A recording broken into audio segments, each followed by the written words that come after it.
Now, the VOA Special English program, American Stories, we present the short story The Lady or the Tiger by Frank R. Stockton. Here is Long ago, in the very olden time, there lived a powerful king. Some of his ideas were progressive, but others caused people to suffer. one of the king's ideas was a public arena as an agent of poetic justice. Crime was punished or innocence was decided by the result of chains. When a person was accused of a crime, his future would be judged in the public arena.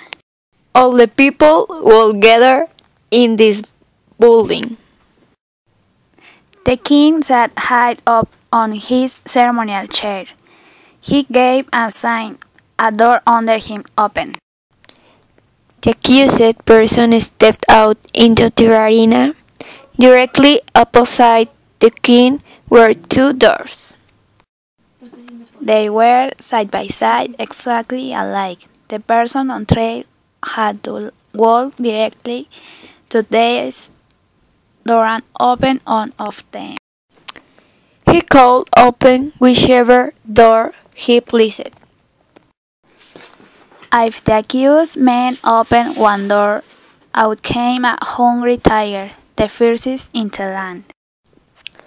The tiger immediately jumped on him and tore him to pieces as punishment for his guilt. The case of the suspect was thus decided. Alarm bells rang sadly. Great cries went up from the white mourners. And the people, with heads hanging low and set hearts, slowly made their way home. They mourned really that one so young and fair, or so old and respect, should have died this way. But if the accused opened the other door, there came forth from it a woman, chosen especially for the person. This lady, he was immediately married in honor of his innocence. If it was not a problem that he might already have a wife and family, or that he might have chance to marry another woman. The king permitted nothing to interfere with his great method of punishment and reward. Another door opened under the king, and a clergyman, singers, dancers, and musicians joined the man and the lady. The marriage ceremony was quickly complete. Then the bells made cheerful noise. The people shouted happily. And the innocent man led the new wife to his home, flowing children would throw flowers on their bed. This was the king's method of carrying out justice. Its fairness appeared perfect. The accused person could not know which door was hitting the lady. He opened it as he pleased, without knowing whither. In the next minute, he was to be killed or married.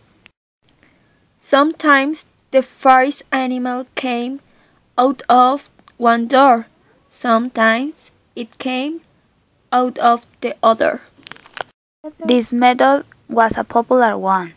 When the people gathered together on one of the great 3 days, they never knew whether they would see a bloody killing or a happy ending.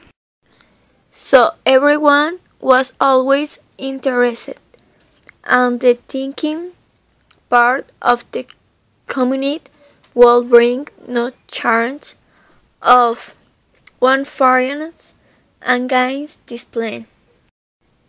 Did not the accused person have the whole matter in his own hands?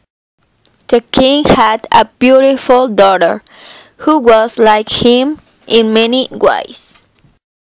He loved her above all humanity. The princess secretly loved a young man who was the best looking and bravest in the land. But he was commoner, not part of an important family. One day the king discovered the relationship between his daughter and the young man. The man was immediately put in prison. A day was set for his trial in the king's public arena. This, of course, was an especially important event. Never before had a common subject been brave enough to love the daughter of the king. The king knew that the young man would be punished even if he opened the right door. And the king would take pleasure in watching the series of events which would judge whether or not the man had done wrong in loving the princess.